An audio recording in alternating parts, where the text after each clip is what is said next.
Est-ce que tu as envie de jouer la Coupe du Monde avec l'équipe de France? Qui n'a pas envie de jouer la Coupe du Monde? Tout le monde a envie de jouer la Coupe du Monde. Donc forcément, si tu me dis tu veux faire partie du groupe pour aller en équipe de France pour jouer une Coupe du Monde, si je te dis non, je suis un menteur. Ah oui, dans la verte pour toi, pour un retour en équipe de France. Moi, je suis un joueur de foot. Moi, je joue au foot. Moi, on m'appelle, je viens, je joue. Moi, j'ai des objectifs dans ma tête. J'aime le foot, j'aime gagner, j'aime les trophées. C'est ce qui m'importe le plus. Je suis dans mon club. Si on m'appelle en équipe nationale, je viens pour jouer au foot. Ça s'arrête là. Une interview qui répond enfin à des questions que des millions de supporters se posent depuis maintenant plus de 2 ans, sans jamais avoir obtenu de réponse claire et définitive. Karim Benzema, le Ballon d'Or, 2022, la légende absolue du Real Madrid, l'homme qui a porté le club mérengue sur ses épaules pendant des années entières. L'attaquant français le plus talentueux de sa génération, sans aucun doute possible. Cet homme-là vient enfin de briser le silence pesant qui entourait sa relation compliquée avec l'équipe de France et surtout sa vision personnelle de la Coupe du Monde 2026 qui approche à grands pas. Pendant des mois interminables, pendant des années, même Karim Benzema est resté dans un mutisme presque total concernant les Bleus, concernant son départ mystérieux et polémique du Qatar en 2022. Concernant ses véritables intentions pour l'avenir de sa carrière internationale. Et ce silence alimentait évidemment toutes les spéculations imaginables, toutes les rumeurs les plus folles, toutes les théories conspirationnistes les plus délirantes sur les réseaux sociaux et dans les médias spécialisés. Mais là aujourd'hui, dans cette interview exclusive réalisée à Dubaï, où il vit désormais depuis son transfert en Arabie Saoudite, Karim Benzema a enfin accepté de s'exprimer longuement et franchement sur des sujets extrêmement sensibles et brûlants, qu'il évitait soigneusement jusqu'à présent. Et croyez-moi sincèrement, chaque phrase de cette interview mérite d'être analysée minutieusement. Chaque mot doit être pesé attentivement. Chaque silence même est révélateur de quelque chose de profond et de significatif. Commençons par le tout début de cet entretien passionnant qui démarre de manière classique et plutôt conviviale. Bonjour Karim. Bonjour. Merci beaucoup de nous accueillir à Dubaï. Ça fait longtemps qu'on ne t'a pas entendu en France. Effectivement, ça faisait vraiment très longtemps que Karim Benzema n'avait pas accordé une interview aussi approfondie à des médias français. Il s'était volontairement mis en retrait médiatique depuis son départ controversé de l'équipe de France et sa blessure mystérieuse lors du mondial qatari. Première question simple apparemment déjà, comment ça va?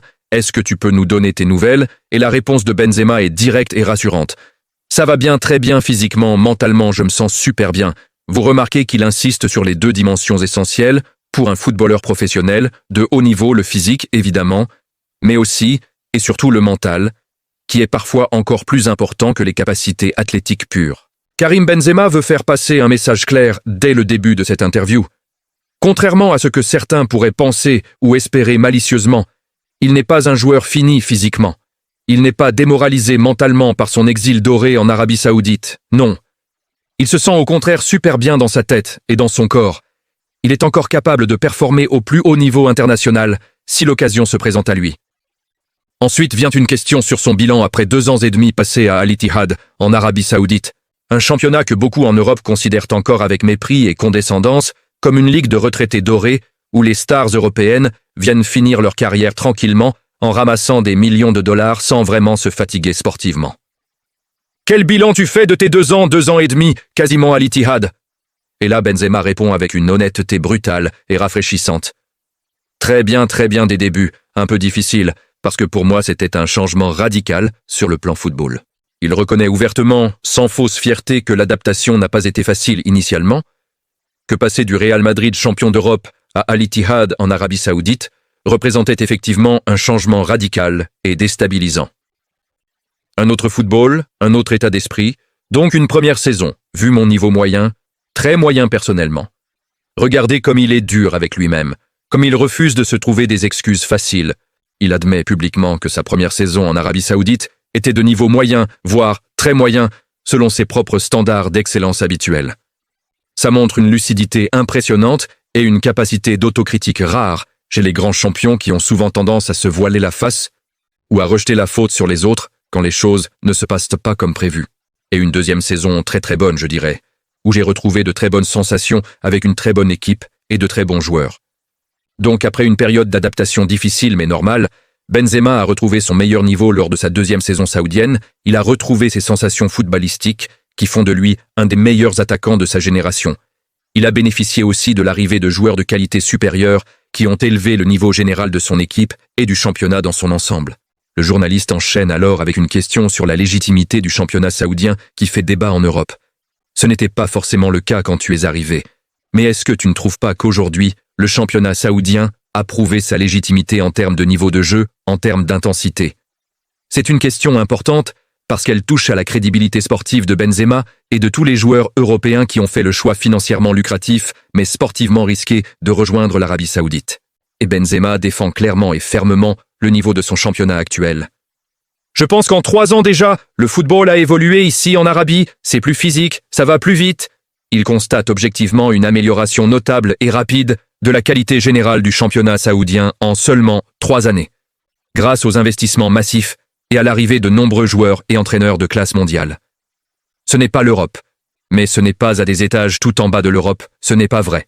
Benzema refuse catégoriquement cette condescendance européenne qui considère automatiquement le championnat saoudien comme une ligue de 3e ou 4e zone sans aucune valeur sportive réelle. Une équipe européenne qui joue contre une bonne équipe en Arabie, tu ne vas pas mettre 5-0, ce n'est pas du rêve, on ne joue pas à la PlayStation, ce n'est pas comme ça.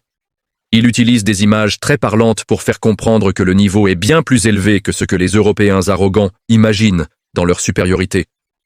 C'est présumé qu'une équipe saoudienne bien préparée peut parfaitement rivaliser avec une équipe européenne moyenne voire bonne sur un match donné. Cette défense du championnat saoudien n'est pas anodine du tout dans le contexte de l'interview, parce qu'elle prépare le terrain pour la suite des déclarations sur l'équipe de France. Benzema veut établir clairement qu'il n'est pas un joueur qui s'est mis en vacances dorées en Arabie, qu'il continue à évoluer dans un environnement compétitif et exigeant, qu'il maintient donc son niveau suffisamment haut pour prétendre légitimement à un retour en équipe nationale française si l'opportunité se présentait. Et là, mes amis, on arrive au cœur absolu de cette interview. La question que tout le monde attendait avec impatience et anxiété, la question à 1 million d'euros qui va faire exploser les réseaux sociaux et les débats télévisés pendant des semaines entières. Est-ce que la porte est ouverte pour toi pour un retour en équipe de France, posé aussi directement et frontalement, sans détour diplomatique, sans précaution oratoire excessive? Et la réponse de Karim Benzema va vous surprendre énormément, va peut-être même vous choquer si vous aviez une certaine idée préconçue de sa position sur ce sujet extrêmement sensible et polarisant. Moi, je suis un joueur de foot, moi, je joue au foot. Commencer par cette évidence apparente n'est pas anodin du tout. Benzema se redéfinit d'abord comme un footballeur professionnel avant toute autre considération politique, médiatique ou émotionnelle. Il rappelle que son métier fondamental, c'est de jouer au football au plus haut niveau possible. Moi, on m'appelle, je viens, je joue. Cette phrase courte et percutante résume parfaitement toute sa philosophie concernant la sélection nationale. Il n'y a pas de conditions préalables, compliquées, pas d'exigences démesurées, pas de rancœur apparente qui l'empêcherait de revenir.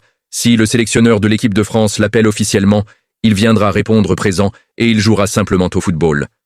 Merci énormément de votre attention jusqu'ici. Mes amis, n'oubliez surtout pas de vous abonner massivement à la chaîne et d'activer la cloche de notification pour ne rien rater de la suite absolument explosive de cette analyse où on va décortiquer ses déclarations sur la Coupe du Monde et sur Didier Deschamps qui vont faire trembler tout le football français. Benzema venait donc de déclarer de manière claire et sans ambiguïté aucune que si on l'appelait en équipe de France, il viendrait jouer. Mais il poursuit immédiatement son raisonnement pour préciser encore davantage sa pensée et ses motivations profondes. Moi, j'ai des objectifs dans ma tête. J'aime le foot, j'aime gagner, j'aime les trophées. C'est ce qui m'importe le plus.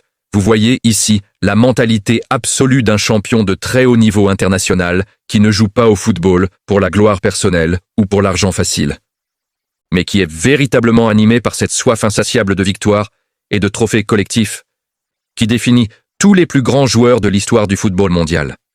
Karim Benzema n'est pas motivé par la reconnaissance médiatique superficielle, il n'est pas là pour faire plaisir aux supporters ou aux journalistes. Il est là uniquement et exclusivement pour gagner des titres prestigieux, pour soulever des coupes au-dessus de sa tête, pour graver son nom dans les livres d'histoire du football. Je suis dans mon club, si on m'appelle en équipe nationale, je viens pour jouer au foot, ça s'arrête là. Cette conclusion lapidaire et définitive montre qu'il refuse absolument d'entrer dans les polémiques stériles, dans les débats médiatiques interminables, dans les psychodrames émotionnels qui polluent souvent l'atmosphère autour de l'équipe de France depuis des années. Pour lui, c'est extrêmement simple et limpide, comme de l'eau de roche. On m'appelle, je viens, je joue, je donne le maximum de mes capacités pour aider l'équipe à gagner, Point final. Fin de la discussion. Pas besoin de compliquer les choses avec des considérations parasites. Puis arrive la question absolument cruciale et directe qui va faire exploser littéralement tous les compteurs sur les réseaux sociaux français et internationaux pendant des semaines entières. Est-ce que tu as envie de jouer la Coupe du Monde avec l'équipe de France ?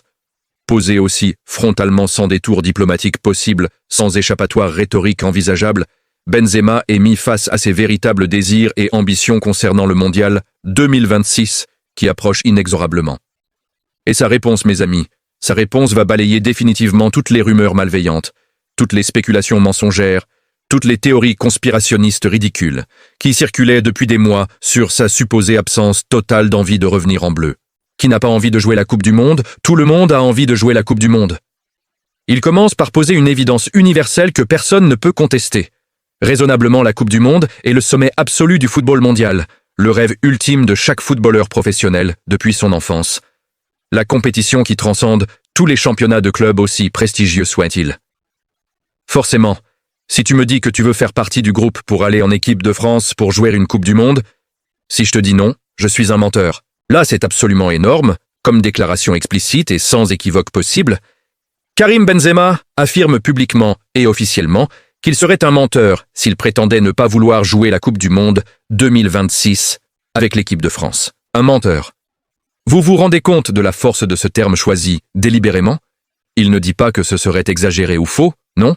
Il emploie le mot menteur qui est extrêmement fort et chargé moralement, qui signifie qu'il trahirait fondamentalement la vérité et son intégrité personnelle s'il affirmait le contraire de ce désir profond et authentique. Donc pour tous ceux qui répétaient en boucle que Benzema ne voulait plus entendre parler de l'équipe de France, que son chapitre avec les Bleus était définitivement fermé et verrouillé, que son ego démesuré l'empêchait d'envisager un retour, voilà la réponse claire et définitive qui pulvérise complètement ces narratifs mensongers et malveillants. Mais attention mes amis, Benzema ne s'arrête pas là dans sa réflexion nuancée et profonde. Il anticipe immédiatement la réaction du grand public et des médias français. Mais dans la tête des gens du grand public aujourd'hui, si tu poses la question à quelqu'un, il va dire que Karim Benzema n'a plus envie de revenir en équipe de France, c'est pour ça que c'est important. Il est parfaitement conscient de l'image erronée et négative qui s'est construite autour de lui dans l'opinion publique française. Majoritaire, il comprend très bien que beaucoup de supporters français sont convaincus à tort qu'il a définitivement tourné le dos aux Bleus par fierté excessive ou par rancœur tenace. Et c'est précisément pour corriger cette perception fausse et injuste qu'il tient à clarifier publiquement sa position véritable dans cette interview historique et courageuse. Ce n'est pas une histoire de plus, envie de revenir en équipe de France, c'est une histoire de « je viens faire quoi en équipe de France ?» Là, on touche au cœur philosophique de sa réflexion personnelle sur un éventuel retour en sélection nationale. Ce n'est absolument pas une question d'envie ou de désir personnel qui lui manquerait. Ce n'est pas un problème d'ego blessé qui l'empêcherait de revenir. Non, c'est une question beaucoup plus pragmatique et sportive concernant son rôle concret et son utilité réelle au sein du collectif bleu. Benzema ne veut pas revenir en équipe de France juste pour faire de la figuration sympathique, juste pour être présent sur la photo officielle, juste pour faire plaisir aux nostalgiques de sa période madrilène glorieuse. Non, il veut revenir uniquement s'il a un rôle sportif clair et important à jouer, s'il peut apporter quelque chose de significatif et de déterminant au collectif français. Bien sûr, donc là on parle d'une Coupe du Monde, donc forcément, ce ne sont pas des choses où il faut dire non, je n'ai pas envie.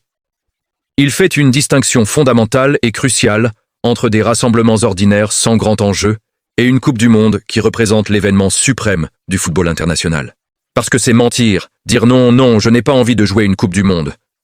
Il réitère avec insistance cette idée que refuser de jouer un mondial serait fondamentalement malhonnête et contraire à ce qu'il est profondément comme compétiteur assoiffé de victoire et de gloire collective. Puis le journaliste aborde intelligemment la fameuse zone d'ombre qui entoure son départ mystérieux et controversé du Qatar lors de la Coupe du Monde 2022. Il y avait justement une zone d'ombre à cause de ton départ du Qatar sur blessure. On te voyait quelques jours après ton départ du Qatar. Tu étais en salle avec Abdel à Lyon. Ensuite, à Madrid, tu faisais les entraînements. Donc, il y a cette zone d'ombre. Aujourd'hui, c'est quoi la version de Karim Benzema par rapport à ça?